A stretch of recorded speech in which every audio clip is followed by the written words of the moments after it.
Sun Secrets: Exploring the Solar Eclipse. Did you know?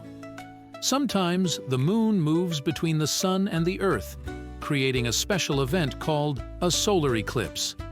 Let's learn more about this incredible phenomenon. During a solar eclipse, the moon covers the sun, casting a shadow on the Earth. This makes it look like the sun is disappearing, leaving behind a dark circle in the sky. Solar eclipses are like amazing shows in the daytime sky. They don't happen every month, but when they do, they're worth watching. You can see the sun turn into a crescent shape as the moon moves in front of it. It's important to remember never to look directly at the sun during a solar eclipse without special glasses or filters. Looking at the sun without protection can hurt your eyes.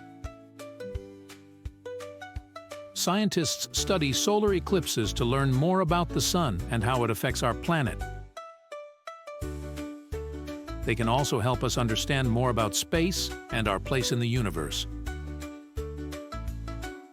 So, the next time you hear about a solar eclipse happening, be sure to watch safely and enjoy the wonder of this amazing celestial event. It's like a special dance between the sun, the moon, and the Earth.